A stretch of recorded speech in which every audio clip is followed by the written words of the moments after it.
pour une vidéo débrief et une vidéo avant-match de la double confrontation entre Newcastle et le FC Barcelone en huitième de finale de Champions League. Franchement, c'était dur. Le match allait, c'était franchement dur. Ah oui. Parce que ça fait très longtemps, j'ai pas vu mon Barça comme ça. J'ai pas vu le Barça aussi en danger. Et je pense que ce que Flick voulait, c'est faire coûte que coûte tout pour ne pas encaisser de but. Mais malheureusement, ce but est venu tout gâcher. Mais ce qui est bien, c'est qu'on a pu égaliser et on a pu obtenir le match nul. Ça déjà, c'est super bien. Maintenant, pour le match retour au Camp Nou, la semaine prochaine, je crois que ce sera aussi un match piège. Oui, même si on aura 2000 supporters au stade, bah, je ne suis pas du tout serein parce que nous, c'est quand même Newcastle en face. Même si le Barça a l'avantage, c'est Newcastle. Et c'est très difficile de jouer ce match-là. Maintenant, est-ce qu'il n'y aura pas de fatigue là-dedans? Ça aussi, c'est un autre cas. Maintenant, quand je vois l'effectif, il faut que Flick fasse reposer celui contre Séville. Mais en face, voilà, c'est Séville en face.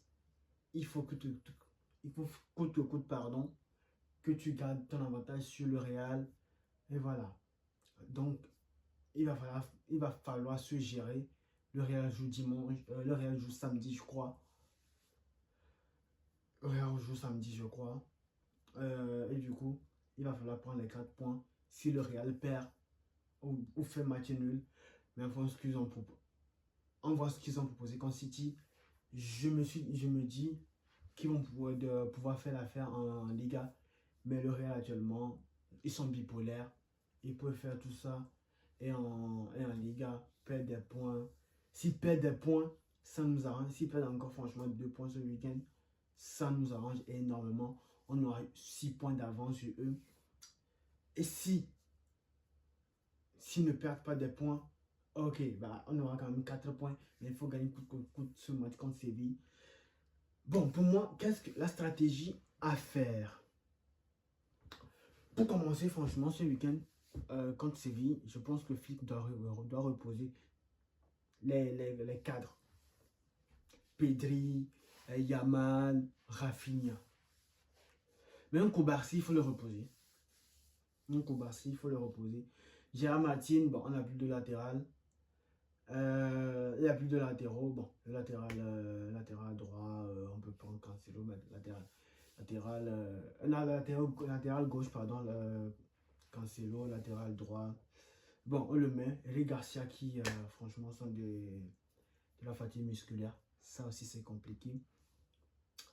Mais franchement, c'est difficile à dire. C'est très difficile. Mais on va devoir faire le taf. Hein. On va devoir vraiment faire le gros boulot pour que le Barça puisse en sortir et jouer un bon match mercredi contre Newcastle et espérer se qualifier maintenant en huitième. Ce sera en quart de finale, pardon, ce sera aussi un très gros match contre l'Atlético qui est déjà, disons, qualifié. Si Tottenham revient, ce sera du miracle. Du moins, je ne veux pas Tottenham revenir dans aucun des mondes. Ils ne reviennent. Du coup, c'est le Barça qui doit se gérer et essayer d'affronter aussi d'avoir cette double confrontation, vu que le match en quart, le match retour, ce sera au Metropolitano. Du coup, il va falloir marquer beaucoup de buts à domicile et aller jouer le match de retour au Metropolitano. Un terrain qui glisse de ouf cette saison, je ne sais pas pourquoi, mais ça glisse de trop. Je ne sais pas si c'est l'arrosage, mais c'est quoi. Franchement, c'est catastrophique.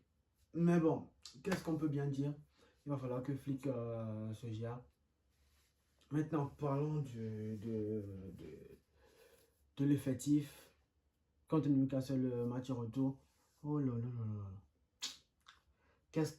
Maintenant, qu'est-ce qu'on doit pouvoir faire? Parce que le truc, c'est Newcastle, ils vont venir, ils vont jouer leur jeu tranquillement pour pouvoir gagner aussi.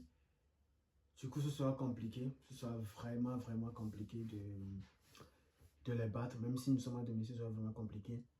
Maintenant, dans les cages, moi, je vois Juan Garcia, défense centrale. Euh, comme depuis 13 matchs, hein, comme depuis 13 matchs, je mets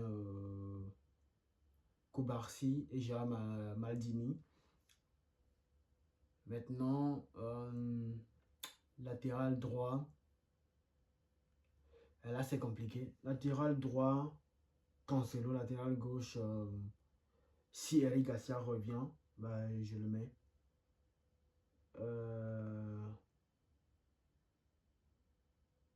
Bon, après, en milieu de terrain. En milieu de terrain, franchement, ça compliqué. En double pivot, pardon, je mets Bernal et Pedri. Si Bernal, il semble qu'il a juste eu comment dire, de la fatigue. Là, je suis des crampes, du coup, normalement, c'est bon. Il doit pouvoir jouer contre Newcastle. Mais, flic étant flic, si ce week-end, Gavi a son feu vert médical et qu'il arrive à jouer, full bénéf pour nous. En ce moment, franchement, ce sera super bien. Ce sera super bien d'avoir une compo qui déchire. Même si on a des absents, ce sera vraiment bien. Au milieu de terrain, double pivot, tu mets Pedri, Bernal, ou bien Pedri que tu peux remplacer après. Ou carrément, tu es dans la gestion. Si on mène déjà 3-0, bah, je ne vois pas pourquoi 3-0, soit en 10e minute, il reste 20 minutes de jeu. Qu'est-ce que Flick peut faire? Il fait rentrer Gavi. Et là, Eric Garcia, s'il est en forme, bien évidemment, on fait un double pivot. On l'a jamais essayé. Gavi, Eric, voilà. Et on met un 9 qui est technique. Il y a un 10 qui est technique. Maintenant, voilà. Si Olmo soit dans ses meilleurs jours, dans ses jours bizarres. Parce que moi, je ne vois pas un double pivot. Eric et Gavi et mettre devant Firmine.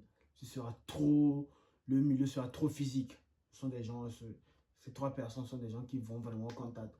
Ok, si tu as envie de jouer un match comme ça, tu le joues. On n'a rien à foutre. Mais c'est pas ça la priorité. Maintenant, offensivement, bah, tu vas devoir aussi faire tourner, reposer des gens. Voilà, il y a ça aussi. Donc, tes 5 changements, tu peux remplacer, comment dire, Lamine, Rafinha, les milieux de terrain, Pedri, Bernal. Oh oui, oui, tu les enlèves. Et peut-être qui en défense centrale. Non, en défense centrale, tu laisses comme ça. Tu laisses comme ça. Les boys ils vont se gérer tranquille. Parce que j'ai pas envie de voir Auro sur le terrain, il va me faire des trucs. Voilà, oui. En défense, pas en défense centrale. Mais les latéraux, tu peux, voilà. Si tu fais monter Eric en milieu de terrain, tu fais rentrer, comment dire, Xavi Espace. Oh putain. Le gamin, lui aussi, il est boosté. En latéral, tranquille, il fait son jeu.